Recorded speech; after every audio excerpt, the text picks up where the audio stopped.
sports. Welcome to The Playbook, where we're talking sports, entertainment, and lifestyle. I'm your host, Mina SayWhat, and we're 100% digital, 100% live, and 100% real. Let's count them down.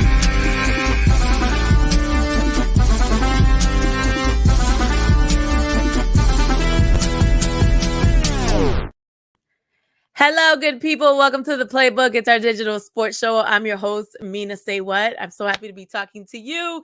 We do this every Monday at 1:45. We go live at R&B Philly, and we talk sports.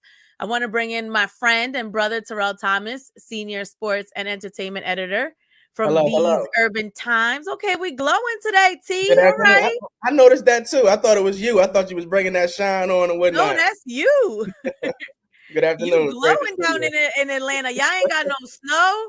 Y'all got some sun shining, and look, you glowing today. God is good. We got a lot of snow here. So I heard. Count your blessings. While we were dealing with snow, we were also watching football. Just a big weekend of football. Congratulations to the Bengals, who are officially the AFC champions. No one saw this coming. I didn't see it. There they are now. Congratulations. They beat the Kansas City Chiefs 27-24 to become the AFC champions and are headed to the Super Bowl. Now, as you can see from this breakdown, they really did not look like they were going to win in the first half of the game. The Chiefs look very dominant, but then out they come in the quarter and go on a run 11-0. And then went into overtime, ended up kicking a field goal and winning the game, even after losing the overtime coin toss, which normally the people who win the coin toss go and score a touchdown and they win the game. So this was just unheard of, unprecedented all around. No one saw the Bengals coming from where they came to now be headed into the Super Bowl. Did you see this, Terrell? Was this in your predicament? Because I had the Chiefs winning the whole thing, and now clearly that's not happening. Nah, I honestly, I didn't see this one coming. Now, I wasn't surprised with a cat like Joe Burrow and what we've seen him do. I watched his career really closely being here in Atlanta when he was at LSU, and we saw this poise from this young man. But I was like you. I saw Patrick Mahomes and the Kansas City Chiefs winning it all. I had a gut feeling yesterday that something strange could happen, and I was kind of just joking around with my son and some people I talked to pregame and stuff like that. Like, I wouldn't be surprised, I wouldn't be surprised. And for some odd reason, how you broke down so well how that score played out at halftime, I just really felt like I was once again 16, 17 years old in Philadelphia and seeing Andy Reid take a team to the conference finals and have a big lead and then somehow not be in the Super Bowl. It felt like it felt you had a flashback. Yeah, I had it. So it was crazy to watch. But to answer the question straight up, no, I had the Chiefs winning it all. They were my preseason prediction. They were my prediction once the playoffs began. So again, hats off to Cincy, but no, I did not see that coming. Yeah, no one did. It was just an incredible game to watch, and this now makes them the underdog. No one saw them coming, and they're here, and they play with a lot of heart, and they don't give up. And that's what I like. You want a team with heart. You want people who are willing to come down from a deficit the way they did and play, their heart out and then win. So if they end up winning the whole thing, I would be really happy for them. And, we talk about Andy Reid. When he was with Philly, we had a serious issue with him, but we also have to acknowledge that he's one of the only coaches to take two different teams, to the Super Bowl in within 4 to 5 years. So, there were some reckless calls that I felt like happened late in the game, which cost them the game. And before that halftime, not getting any points. That was crucial. Yep. Crucial. Absolutely. But, I think he's a great coach. And, I wouldn't be mad if he made it, but I'm not mad if the Bengals make it either. I mean, they're playing their ass off, and you want to see a team like that win, the underdogs. Now, over on the other side, the NFC champions are now set as well.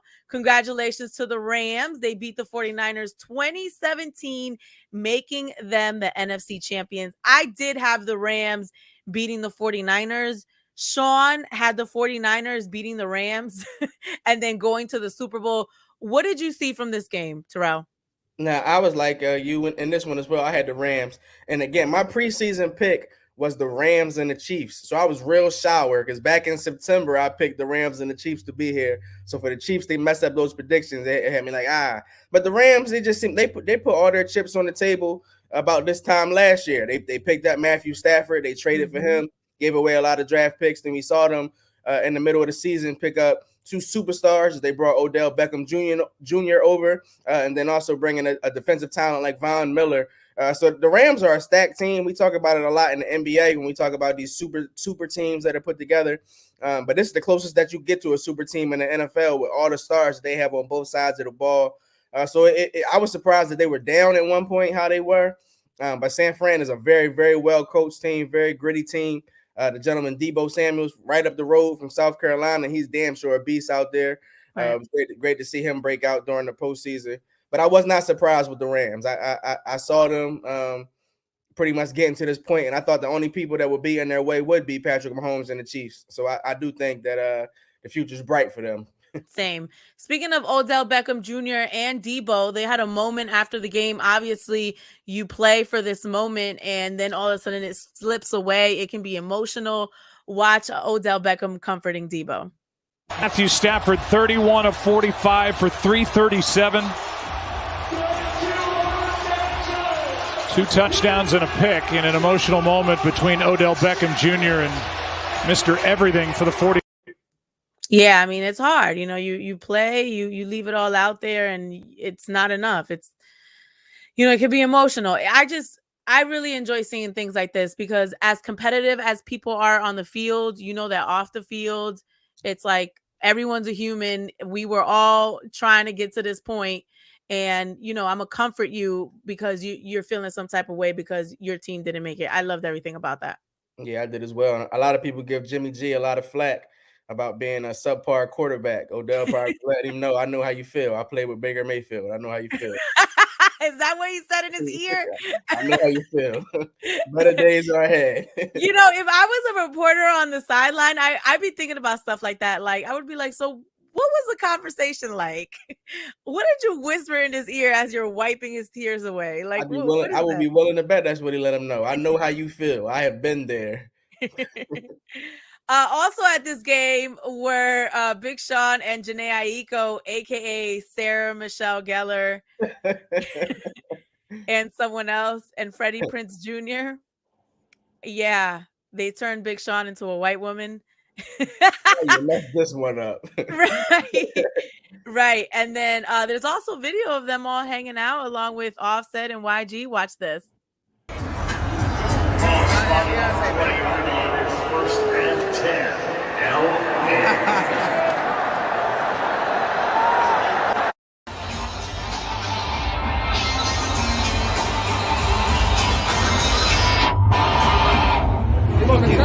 Yeah, let's run the shot. Hey, Chisholm, where we at? Must be nice. Yeah, that's dope to see. Right on the field while we're sitting at home. Where's Cardi B though? So she's at home. They just left her at home with the baby. Look at mommy duties. Look, babe, you stay at home with the baby. I'm gonna go to the NFC Championship. Okay, I'm gonna see you later. So the Super Bowl is now set.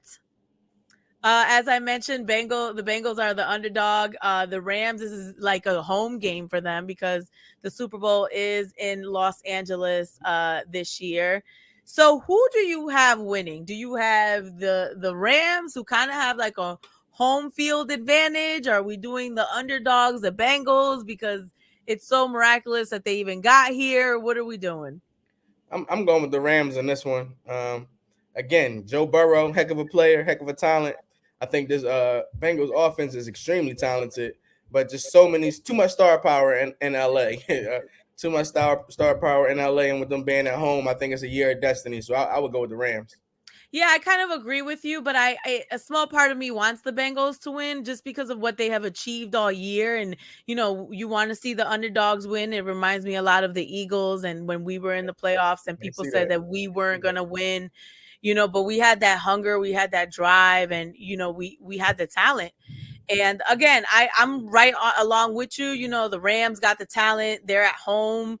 Essentially, this is going to be like a home game for them. But I would really like to just see the Bengals win because I'm always secretly rooting for those underdogs. Either way, it's going to be an incredible game. And we're going to be glued right to it. Yes, Not just because of the game, but because of the halftime show as well. So this weekend during the AFC and NFC championships, I finally saw like the shortened like clips of the Super Bowl commercial. Then I went and Googled the whole thing. It's incredible. Watch this.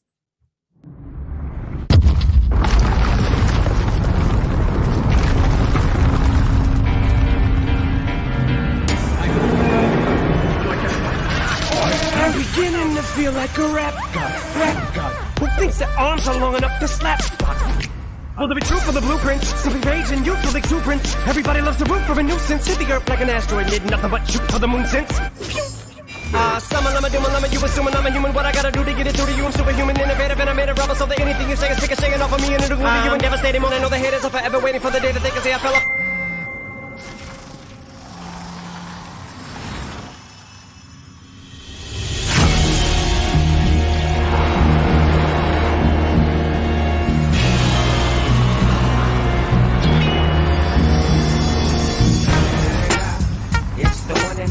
Double G. Snoop Dogg. You know I'm mobbing with the D.R.E. Yeah. You know the West Coast is back for all you suckers. So put something in the air. Hold up.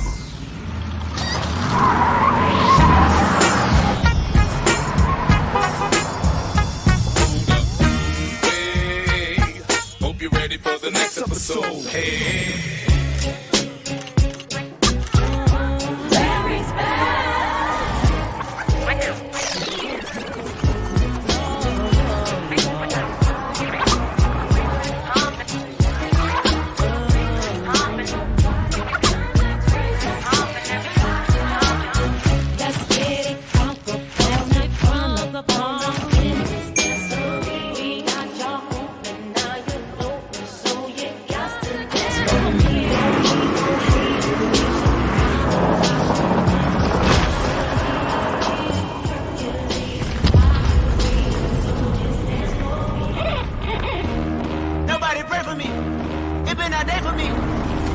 Yeah.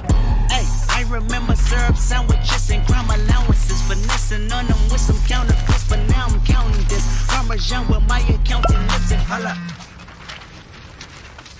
Be humble, sit down. Be humble, sit down. Be humble, sit down. Be humble.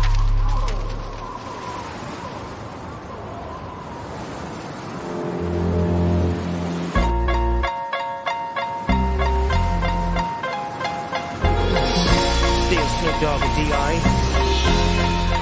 Guess who's back? Still doing that shit, Andre? Oh, for sure. Yeah. Check me out. Still, I'm representing for the gangsters all across the world. Still, hitting them corners and them lolos, girl. Still, taking my time to perfect the beat. And I still got love for the streets. It's the D.R.E. Like it? Boy, you the fool, D.R.E.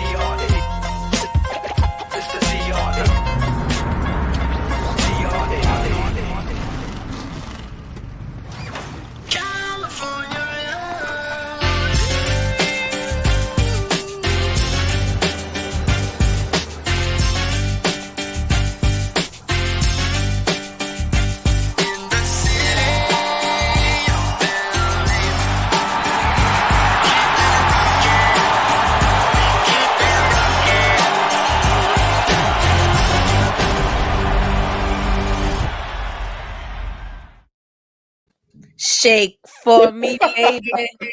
Shake for me. What? I'm ready. I'm ready. That's a hell of a damn hype video right there. Hello. I love how they mixed like all the songs together with the chest movements and then with the phone, and then they all arrived in LA. I was ready to start crib walking watching that. I was really excited after I watched this, and I cannot wait to see how they fuse all of them together. Yeah, I'm definitely looking forward to this. The halftime show sometimes to me is like, but I think they finally got it right, especially being in LA. I wish they would have done something like this in Atlanta. They were trying to get Outkast and things of that nature. This is going to be hella dope, as they say out there, and I can't wait. I cannot wait. Yeah, and then they said Kendrick Lamar might drop a new song that he's going to perform at the Super Bowl. That'd be so hard. Mary has her new song already, and it should be a great game. And I hope that the halftime show isn't the highlight of the game, that the game is equally as exciting as the halftime show. It also sets the bar really high, right? Because you have all these superstars: Eminem, Snoop Dogg, Mary J. Blige, Dr. Dre, Kendrick Lamar, and it's like the bar is up here, it's high. So hopefully it translates well and they get it right, because all of these people have multitude of hits, and it's gonna be hard for them to narrow it down and pick certain songs for their set. So I wouldn't be surprised if they fighting about who goes longer. Right. Shout out Jay-Z for innovating the halftime show and spicing things up. Absolutely. Real quickly, let's get to this all-star game. The starters have been announced. Here is the Eastern Conference starters: Kevin Durant, who might not play, but he is the captain. Giannis, of course, our very own Joel Embiid from the Sixers, making his 5th All-Star debut. Trae Young, your guy down in the Atlanta Hawks. DeMar DeRozan, who has been balling from the Chicago Bulls. Any discrepancies with this lineup? No, I don't see any. A lot of folks are picking on my man Trae Young. Talking about the Hawks losing record, but he's damn sure all-star in this league. So in the Eastern Conference, no, I didn't see any at all. All right, let's look at the Western Conference. Once again, LeBron James is the captain from the Los Angeles Lakers. We see the Joker there. Once again, he's balling this year as well. Andrew Wiggins from Golden State Warriors. Steph Curry, of course, no doubt there. John Morant, who's also been balling from the Memphis Grizzlies. Any discrepancies with this lineup? No, I wasn't mad at this lineup either. Fans vote, and we know how big Andrew Wiggins is in Canada. He had a whole country behind him, backing him up. A few people were talking about Rudy Gobert should have possibly been out there. He'll be a reserve. So for me personally, no, I had no issues with this one either. It's funny how when they break down, so the players vote, the media votes, and then the fan votes. So Andrew Wiggins was literally carried by the fans because I think in the media he was 7th, and then with the players I believe he was 3rd. Don't quote me on that, but I know that he wasn't as high up with the media particularly, and then he was a little bit higher with the players, but the fans definitely rallied behind Andrew Wiggins. So the Suns coach Monty Williams is going to be coaching, and he's an incredible coach. What does the process look like now? So from here on out, we'll find out who the reserves will be, and that's pretty much coaches and media. So coaches get their influence. We'll see some of the Phoenix Suns, possibly Chris Paul and Devin Booker. We see the Cleveland Cavaliers having a surprisingly a successful season to start so far. We might see their point guard Darius Garland in the mix. So from here on out, it'll pretty much be reserves. And then how you mentioned, Kevin Durant won't be playing, so we'll get a replacement player for him as well. Right. So the reserves are going to be announced on Thursday, February 3rd. And we know that there is a host of events happening that weekend, starting from, the celebrity game and all that stuff going on. So, as we get closer, we'll definitely go through all of that, the 3-point skills challenge and all of that. Okay. Moving on real quickly about Ben Simmons. There's been a lot of talk of the trade. The trade line is coming up in a couple of days. There looks like there was a trade on the table with the Atlanta Hawks, but Tobias Harris's name got thrown in there. Apparently the Hawks were not a fan of that, Tobias being involved in the trade, so pulled out. Then there was another trade conversation with the Kings. Apparently the Kings feel like the asking price for Ben Simmons is way too high. As of recently, people have been having this conversation about James Harden. Now, he's voiced that he is not the happiest in Brooklyn right now. for a myriad of things, which comes down to coaching and, Kyrie Irving and, his halftime play because of refusing to take the COVID vaccination. But the Philly fan base, the Philly loyal is ready for James Harden. Okay. They have been making memes. All right. They want this trade to happen. They want to see James Harden and Joel Embiid on the same lineup. Some people think it's impossible. It's not going to happen. Some people are here for it and they think it will happen. Remember, Daryl Morey, the president of the Sixers, worked with James when they were both at the Rockets, and then apparently Michael Rubin, one of the owners for the Sixers, has a very close relationship with James Harden. So this may well be within our reach. There is a rumor that there is actually a trade that the Sixers have submitted right now that is sitting on the desk of the powers that be at the Brooklyn Nets, champion a trade with James Harden for Ben Simmons and Tyrese Maxey, which I'm not a big fan of because I love Tyrese. But do you think it's a possibility that James Harden will ever be in Philly? Yes, I do think it's a strong possibility that James Harden will be in Philly. You mentioned impossible a few moments ago. I do think it's impossible for the Sixers to get him via a trade. I do not see the Nets trading James Harden anywhere. I think they'll ride it out regardless and look at it like if they lose him, it would be in free agency. Right. But you gave out some extraordinary points right there. Daryl Morey and Michael Rubin definitely have great relationships with James Harden, so that's a plus right there. Right. And he has mentioned that he doesn't love everything about Brooklyn, even outside of just things that are going on the court, the lifestyle in Brooklyn and things of that nature. So I think it's a great chance. I would almost say like an 80-20 type of situation that the Sixers could end up signing James in the offseason as a free agent, but not via trade. Yeah, I agree with you there. I don't think it's impossible. There's people saying that James would never come to Philly. I don't think it's a never. I just think, will it line up? Will it make sense? Moving forward, speaking of Ben Simmons, his agent, Rich Paul, has been dating singer Adele.